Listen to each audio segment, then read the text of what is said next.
ओशो का यह विचार कि संदेह कोई पाप नहीं है, यह आपकी बुद्धिमत्ता का प्रतीक है, संदेह को एक सकारात्मक रूप में देखने की ओर प्रेरित करता है। ओशो के अनुसार संदेह को गलत मानना या पाप समझना एक रूढ़िवादी दृष्टिकोण है, जो व्यक्ति की आत्मा और बुद्धि को बंधनों में जकड़ देता है। ओशो का मानना था कि संदेह एक ऐसा साधन है जो व्यक्ति को सत्य की खोज में आगे बढ़ने के लिए प्रेरित करता है। नंबर 1, संदेह और खोज का संबंध। ओशो के अनुसार संदेह हमें सोचने, सवाल उठाने और सत्य की खोज में गहराई से उतरने के लिए प्रेरित करता है। जब कोई व्यक्ति किसी विचार या सिद्धांत पर संदेह करता है तो वह उसे अंधविश्वास के रूप में नहीं अपनाता, बल्कि उसकी जांच और विश्लेषण करता है। यह खोज का पहला कदम है और यह व्यक्ति की आंतरिक बुद्धिमत्ता को जगाता है। नंबर 2, अंधविश्वास से मुक्ति। ओशो का मानना है कि संदेह हमें अंधविश्वास से मुक्त करता है। समाज में अक्सर धर्म, संस्कृति और परंपराओं को बिना सवाल किए मान लिया जाता है, जिससे व्यक्ति का मानसिक विकास रुक जाता है।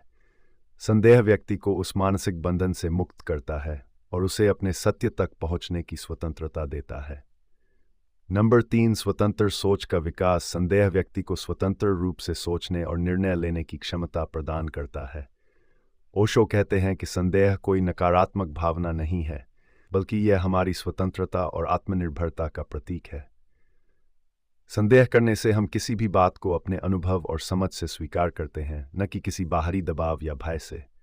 नंबर 4, बुद्धिमत्ता का प्रतीक। ओशो के अनुसार संदेह करना बुद्धिमत्ता का प्रतीक है। बुद्धिमान व्यक्ति वही है जो बिना सवाल किए कुछ नहीं मानता। वह हर विचार, हर धारणा और हर विश्वास को तर्क की कसौटी पर कसता है। इससे व्यक्ति की विवेक शक्ति और आत्मबोध का विकास होता है। नंबर 5, सत्य की ओर यात्रा। ओशो का मानना है कि संदेह ही हमें सत्य की ओर ले जाने वाला मार्ग है। संदेह के बिना कोई भी व्यक्ति सत्य तक नहीं पहुंच सकता। संदेह करने से हम अपने जीवन में विभिन्न संभावनाओं को तलाशते हैं, जिससे हमें आत्मज्ञान और आत्म प्राप्ति की ओर बढ़ने का अवसर मिलता है।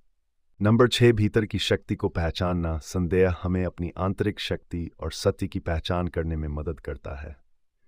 ओशो के अनुसार संदेह व्यक्ति को यह समझने में सहायता करता है कि उसे दूसरों के विचारों पर निर्भर नहीं रहना चाहिए।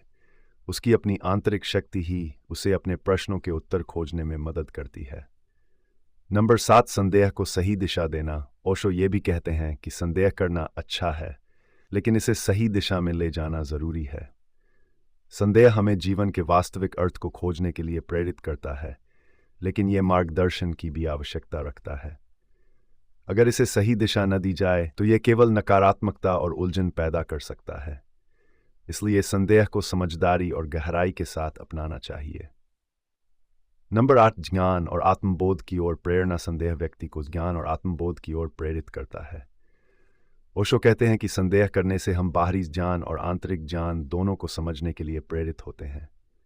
यह सोच हमें एक खोजी और जागरूक दृष्टिकोण प्रदान करती है, जिससे हम जीवन के गहरे प्रश्नों का उत्तर पाने के लिए प्रयासरत रहते हैं। नंबर 9, संदेह और विश्वास का संतुलन। ओशो मानते हैं कि संदेह और विश्वास का एक संतुलन होना चाहिए। संदेह हमें प्रश्न करने के लिए प्रेरित करता है, जबकि विश्वास हमें संतुलन और शांति की ओर ले जाता है। संदेह के माध्यम से हम सत्य को खोजते हैं और विश्वास के माध्यम से उसे अपने जीवन में अपनाते हैं। ओशो का ये विचार कि संदेह कोई पाप नहीं है, यह आपकी बुद्धिमत्ता का प्रतीक है, हमें संदेह को सकारात्मक रूप में देखने के लिए प्रेरित करता है।